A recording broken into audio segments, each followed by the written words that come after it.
Hello, everyone. Welcome inside the Red Earth Production Studios for this edition of YBMcast, powered by Game 7 Baseball, game7baseball.com.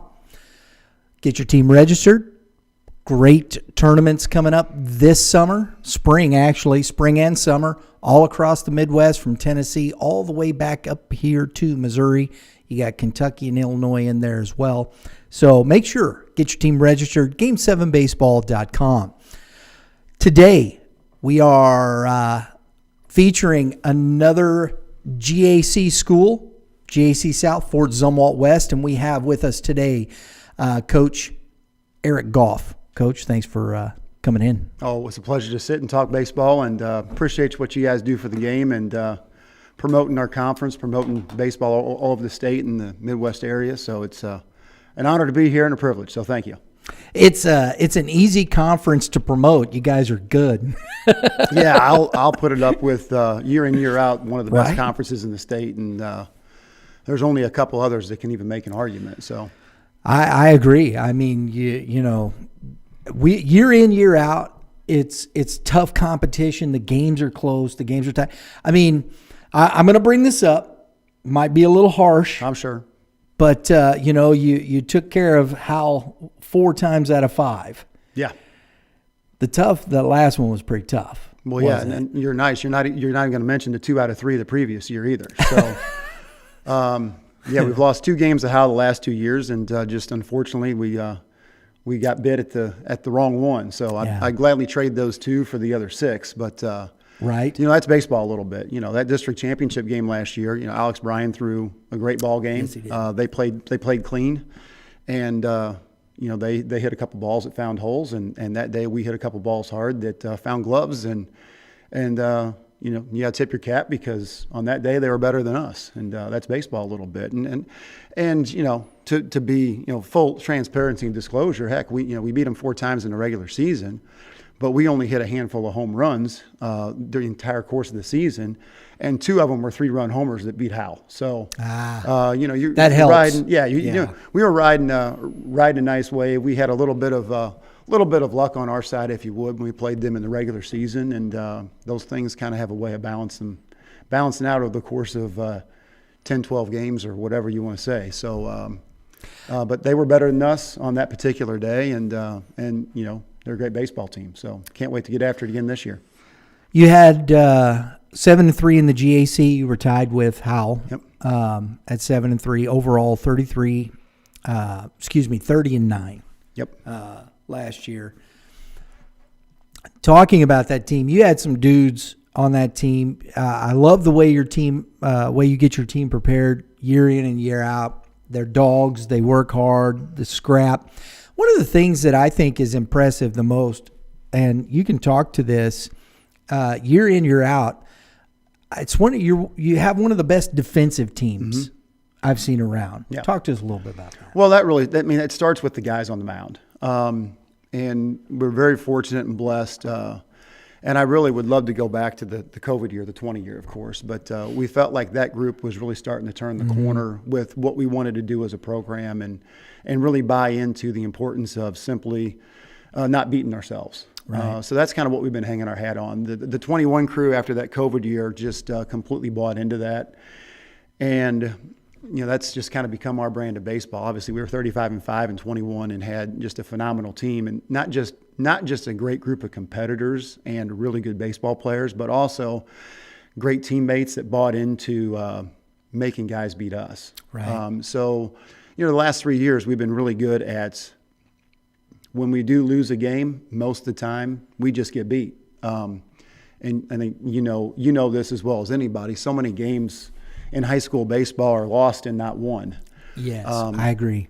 And I was just looking at a few things. The last 3 years, starting with that 21 crew that was so good, and then last year 2 years ago we were 30-9 as well, and they kind of continued what that legacy that was established there in 21. And then last year they did it again. You know, same group of guys. You know, another group of guys went and did it again.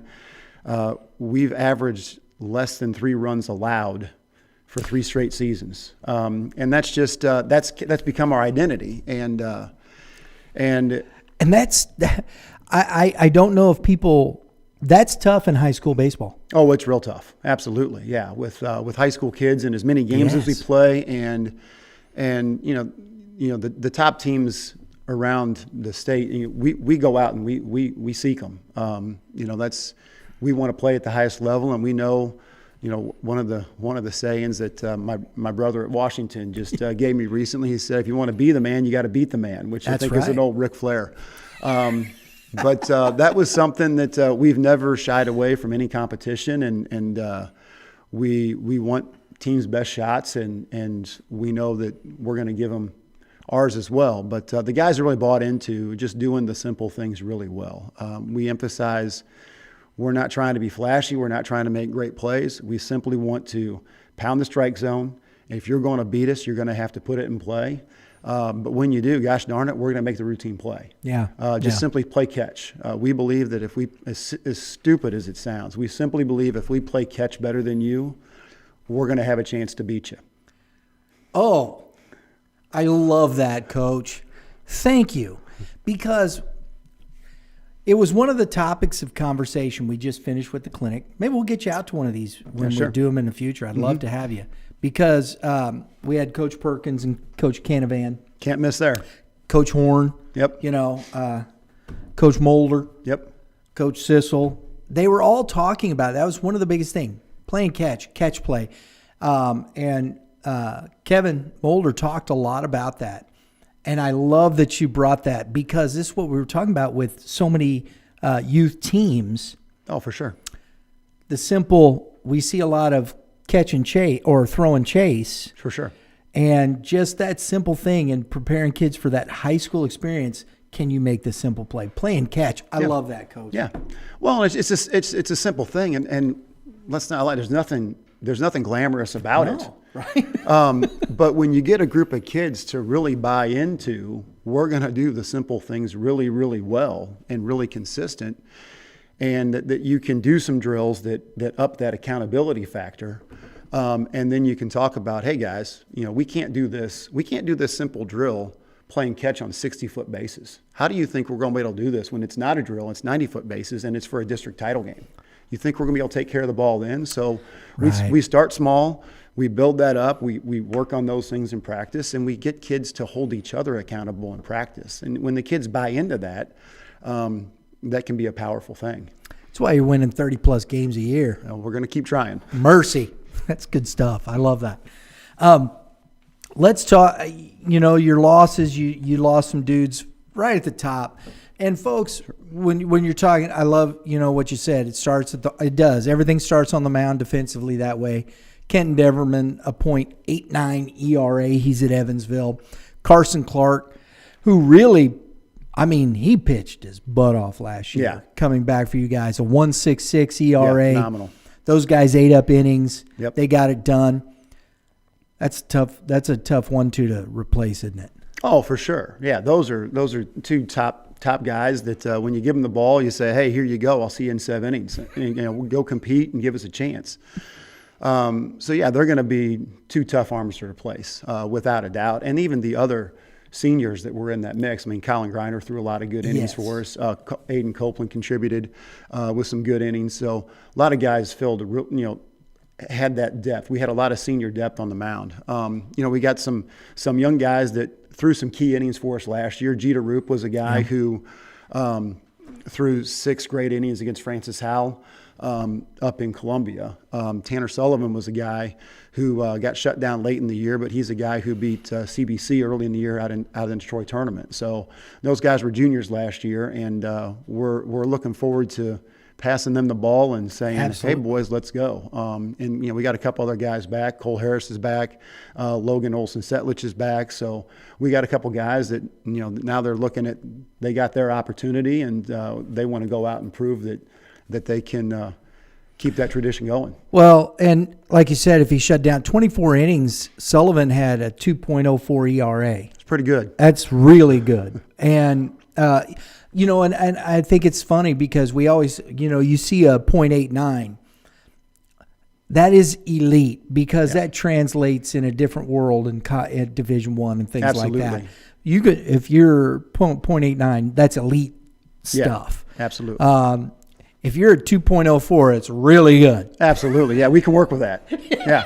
We can work with that. And I know those guys are looking at that 2.0 and they're thinking they want to get down closer to 1 or 1.5. They want to go challenge that stuff. So I love that. Yeah. And you got, as you said, Rupp, he had a 2.5 year. Cole Harrison, Logan, they didn't get a lot of innings. So that's going to be interesting to see how they fit into the mix and whatnot. Yeah, of course. But I think, I mean, those 4 guys right there, I mean, you had a couple other guys in that, and you got some real depth. Well, we got a JV team that that had a lot of success last year too. Yes. And they play a challenging schedule.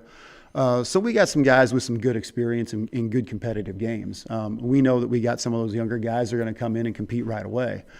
So we're looking forward to giving them chances early.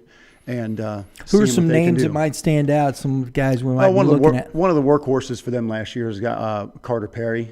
You might remember his older brother Tanner, who was one of the guys on the 21 team. Yeah. So Carter was an innings eater for them last year.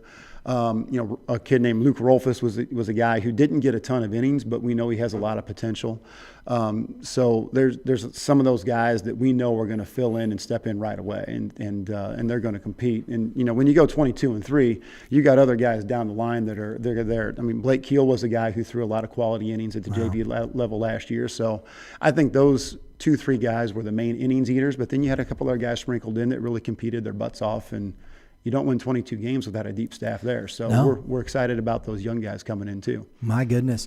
So, and that's always the thing I like to look at here, Coach, because with Kevin on our show, when we're talking about teams, we're looking at depth on the mound. Yeah, for sure. Because if you're playing at your guys' level to win that many games and then to compete for district titles and whatnot, you got to have that depth, don't you? Yeah, for sure. And I listened to your show with the Top 10 show, Class 6 Top 10 show with Coach Perkins, and that subject with his depth came up.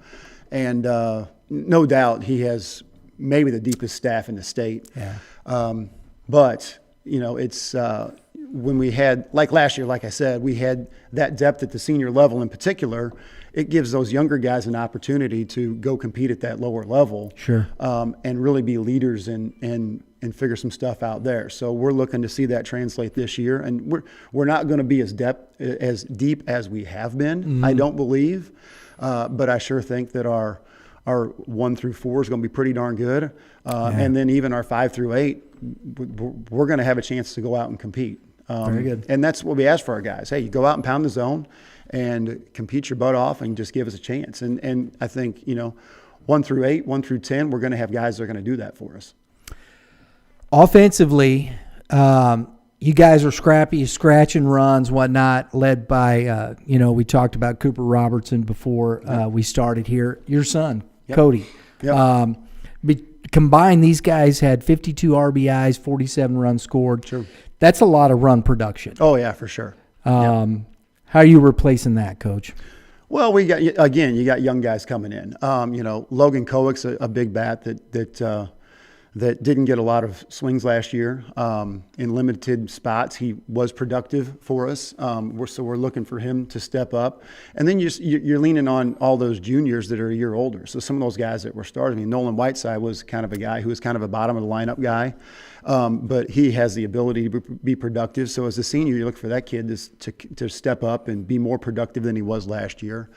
Landon Young was a guy who was productive last year for us. Jack Hartnagel was productive for us. So he's the one that is interesting to me. 56 or 46 plate appearances. He hit 395. Yeah, he was really solid for us, and we were really good defensively, especially. We had a lot of. He was one of our guys that was that depth where you try to find ways to get that guys more at bats, and you're like, man, we got guys that are getting the job done right now, and I can't steal at bats from this guy, even though you probably deserve it. Right. And so he was a guy that had to have a little bit of patience, and anytime he got his chance, he went out and performed. So you look at a guy like that who only got a limited number of at-bats as a junior, and you feel confident as a head coach that he's going to go out and be productive right away as a senior and, could even be one of your offensive leaders for you. So that's kind of how you keep that thing going is you count on those guys to step in and go right away.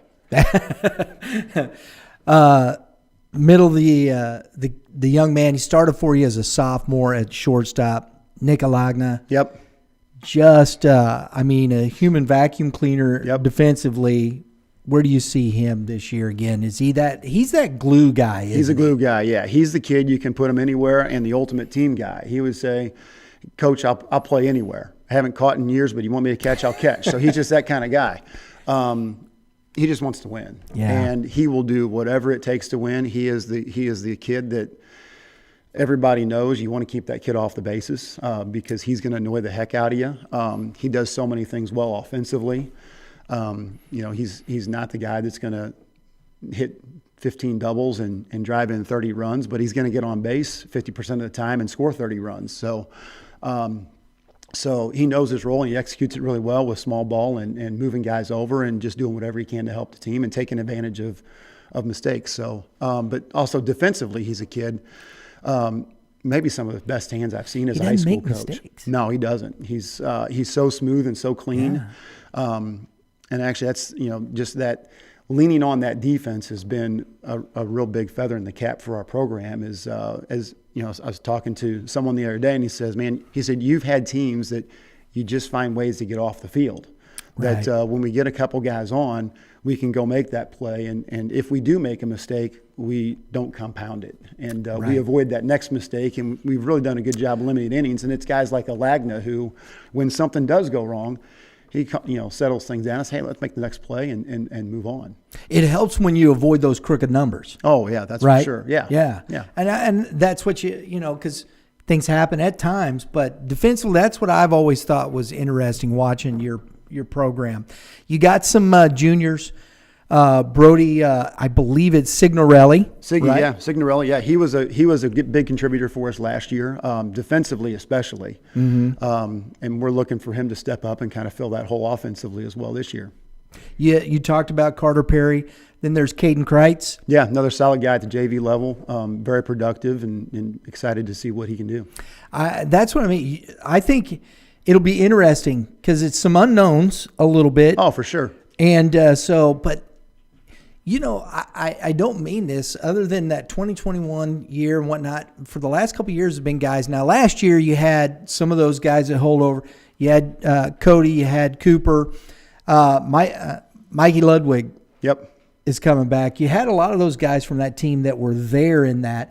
So it just kind of keeps that thing rolling, doesn't it, with these younger guys coming up? Yeah, for sure. And it just fills that void. And really what it is, it's from a leadership standpoint too, is that the 21 guys really established that hey, this is what we do, this is how we do it, this is what it takes to win. And then the 22 group carried it and the 23 group carried it, and having those young guys come in and say, "Man, I want to do that." And then you got the next guy who's your leaders. And so now it's kind of turning that over to the next group of seniors and then going and doing it again. I want to, not lastly, but this young man started as a freshman.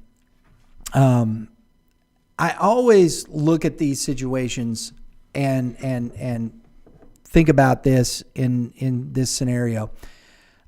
It's very difficult for any freshman,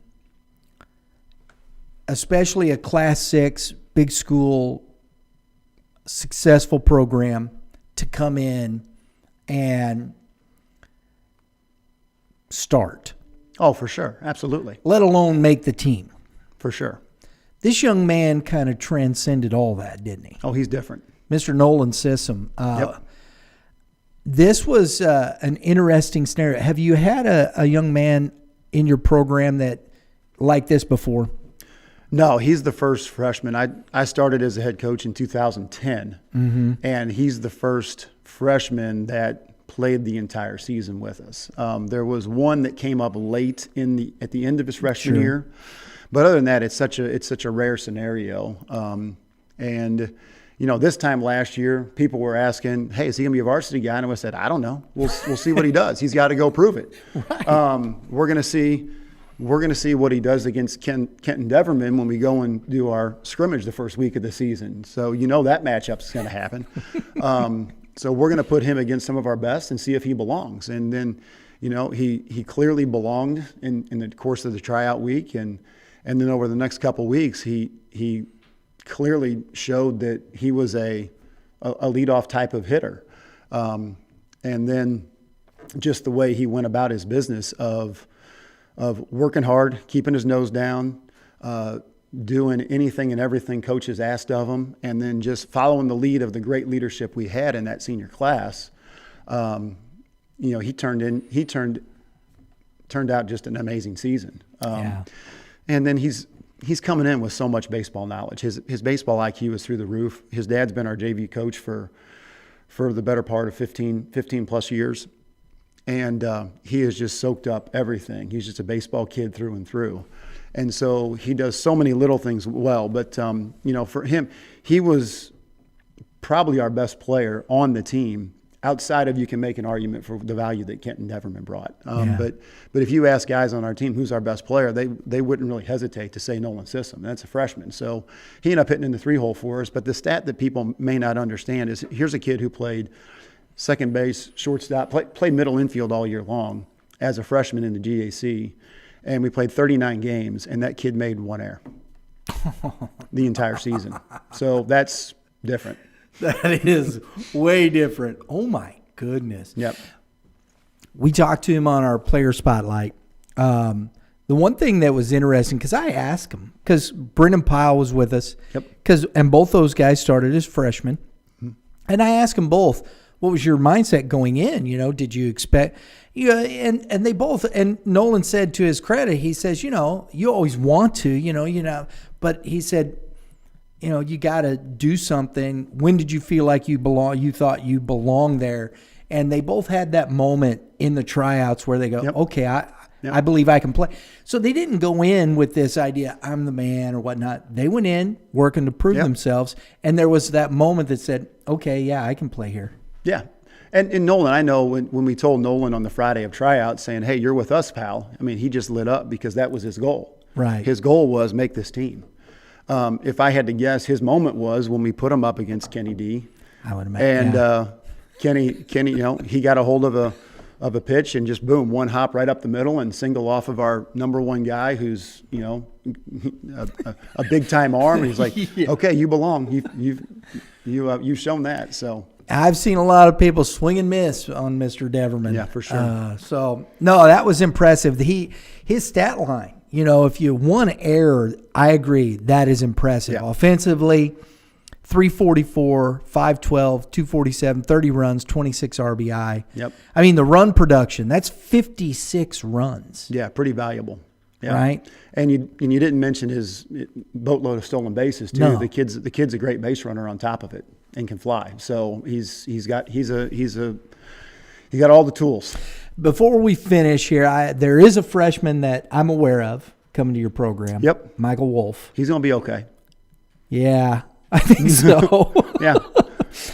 That's the next thing. You're facing another challenge in that. And I agree, and I know you're going to say, well, we'll see when he gets here. Absolutely, and I agree. Yeah. I understand that. But I think, man, that just doesn't happen sometimes. You have athletes of this caliber coming into your program that way. Yeah, we're just so dang fortunate and blessed that we get that caliber of kid. And the best thing about so many kids that we've mentioned is they have been humble guys who put their head down and work hard, and they just want the opportunity. Mm-hmm.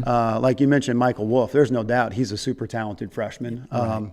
That he's gonna open some eyes. And, it's something that we talk about in our program. There's an old, I think it's a Skip Bertman saying, I'm not looking for the 9 best guys. I want the best 9 guys. Right. And that's what's great about those talented kids that we've had come in. No matter when they get to us, is they haven't gone out trying to prove that they're one of the best themselves individually. They've gone out and tried to prove that I can help this team win. Right. And there's a big mindset in that that has gone a long way to, I think, our success over the past few years, especially. I think this is, and we're talking to a lot of student athletes, and one of the things that's interesting in the way you put that, Coach, I think this is the reality of high school baseball compared to summer baseball. These kids go and they play summer ball, and they're competing and they're seeing that. But I think that's the biggest difference between high school and summer. These kids know they're going in this summer a lot, especially of players like this. They're going to these showcases. They're working to get recruited and whatnot. Yep. But having and understanding that attitude when you come back to high school and whatnot, it's a little selfless.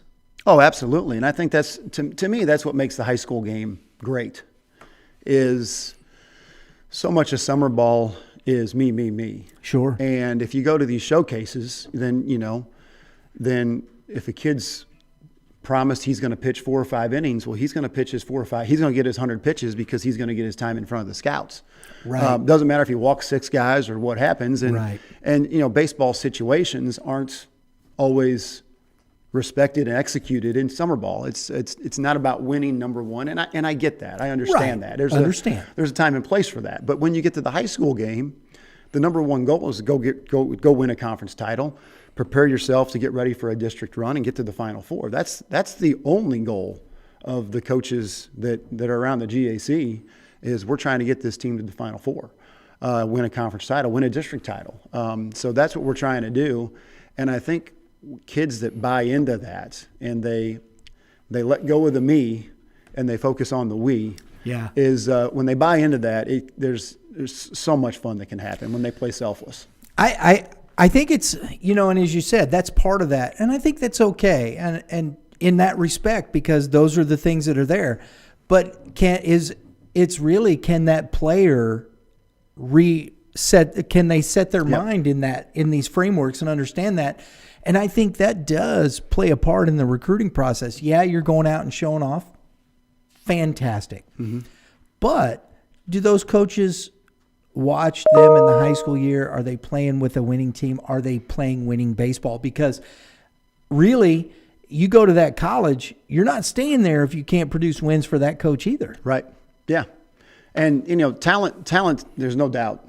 Talent will win games. Sure. But what I love is when you can get a group of guys who maybe have a little less talent and get them to buy in. And when, you talk about synergy, when the sum of the parts is greater than the individuals, it's an awesome thing. And that's, I think, when kids buy into the team aspect of the high school game, which is, okay, I'm going to give myself up here. I'm going to be patient at the plate on this 3-1 pitch and not swing at a pitch that, it's a strike, but it's not my pitch. Or I'm going to try to hit the ball the opposite way to move a guy over. Or I'm going to be a dog on the bases and I'm going to move up on this dirt ball.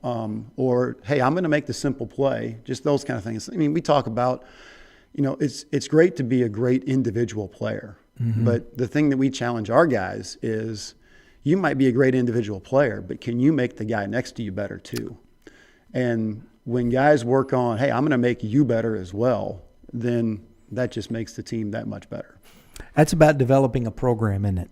Yeah, getting kids to buy in. Yep. I love that. Yep. And that's the way it should be. And I think that's the difference. That's, to me, at the high school level, at any level of sport, that's the difference. Can you get all the egos to buy in? Because I know these are, anywhere from, 16 to 18-year-old kids, but they've got egos, don't they? Oh, for sure. Every kid wants to be on the field. Yeah. Absolutely. And so, you can't blame them for that. You want it that's that way. what you want, yeah, right? Absolutely. So talk to us a little bit about that, your thought process in that. How do you because I've always believed that the head coach, manager, however you want to put it, that's more your job. You're trying to manage the people, the personalities, and as you said, get them to buy in. Yeah. Well, we've been very fortunate that, like I've said before, it's just something that really got established with that 21 team. And it was really easy to say, hey, you see what those guys did, how they played selflessly, they loved each other, they cared about each other. And at the end of the day, they didn't care about their stats. Mm-hmm. What they cared about was, I just want to win.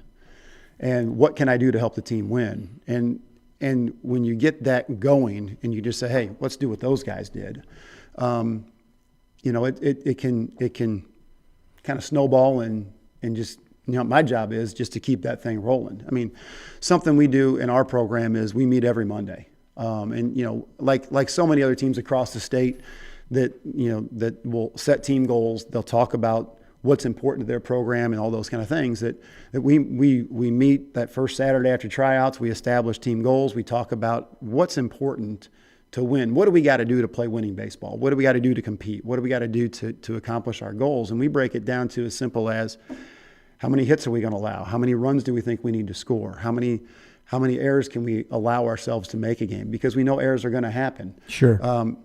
Those kind of things. How many free bases can we grind out? How many free bases can we allow?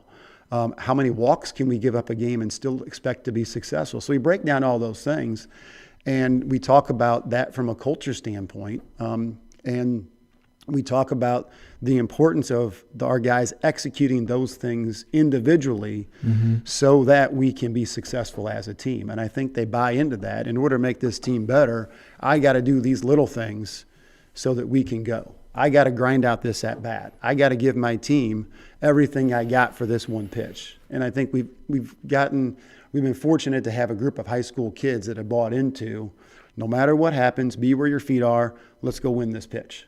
Love it. Culture. Yep. Culture. So, Coach, I'm gonna get you out of here on this, but I got to know. We were talking Class 6. You watched the show. Sure. Talk to us about what are the top teams that you've seen? What do you see out there on the landscape? Oh, you guys did such a great job covering that with that show. It's and we're fortunate to play so many of those top teams. Yeah. We love it. Just love going to battle with them. Sometimes they get us, and sometimes we're lucky enough to get them. So, obviously, Coach Perkins at Howell has Sure. arm talent coming out. The bucket overfloweth over there. So he's going to be really good, and he's going to be humble. I call it an embarrassment of riches. Yeah, he's in good shape over there right now. Vianney's going to be really good. DeSmet was really young last year and won a lot of ball games. Heck, they beat us on early in the season, and you could tell that was a good ball club that was going to be resilient. So there's a lot of good teams on this side of the state. And I know you guys talked about Eureka and Lafayette that were real successful last year, got a lot coming back as well. And then, of course, the Kansas City side. My goodness, they have a G.A.C. South over there that's loaded just as much with the Liberty North, Liberty, Blue Springs South. I mean, so there's it's going to be a whole lot of fun to go on this ride again.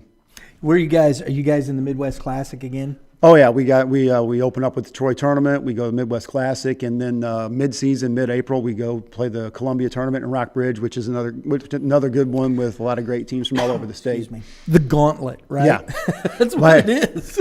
Yeah, might as well get used to it, because if you want to win a district title, you better be ready for it. You have to be. Yep. It's just the way it is. Yeah, there's so much good baseball in this state right now, and you guys. Coach, year in and year out, you put that on the field, and I appreciate it. I really enjoy watching you guys play baseball. No, it's fun. It's I appreciate that. Yeah, it's a lot of fun. G.A.C. South, they ain't a bad game. Nope. I mean, and the thing of it is, when we look at it, and I'm gonna, and I've said this with all the other coaches, said it with Coach Beckman, between Howell Central, you guys West, Timberland, Troy, yep. And even North, I know they're kind of rebounding. Coach Donahue retired. Yep. So it'll be interesting to see how that program comes back around. And but there's no games off. No, never. Heck, I mean, I think last year, we were rolling along pretty good, and Hal North had kind of been struggling a little bit, but it was that day where their guy was on, and we had a hard time scratching anything out. They beat us 3-1, and it's that's just the way it is in the GAC. It don't matter who you're playing. Baseball's a very humbling game, and if you don't take care of business on any particular day, you're gonna get bit. Yes, indeed. And then you got to face dudes like Richie Swain. That's not easy. Yeah. So you better come prepared. Yeah, exactly. But I'm looking forward. I personally, I've met Jeter Rupp when we did the Midwest Futures, our winter workout tour. Met him there. Haven't seen him pitch, so it'll be interesting. You're gonna love it. It'll be fun. Yep, you're gonna love it. Be fun, guys. Coach Eric Gough, Fort Zumwalt West, defending G.A.C. South co-champions. There you go. I like that. You like Try that? to do it again. Yep. Yeah, do it again. There you go. We appreciate you tuning in. If you like what we do, please take a moment. The subscribe button is right there. If you haven't already subscribed, please consider clicking that button. And then right next to it, hit the dinger, because that's what we do. We hit dingers. That gets you all your notifications for upcoming episodes just like this. Great information, great guests like Coach Gough. We have a lot of fun doing this, so please take a moment and do that. Thank you very much for watching. Everybody have a great day in the Lord. Pitchers. Advice for pitchers. Fill it up. I like it. There you go. Fill it up. And all you hitters, hit some dingers. You could use a couple of those, right? Absolutely. Yeah, there you go. We'll see you all next time.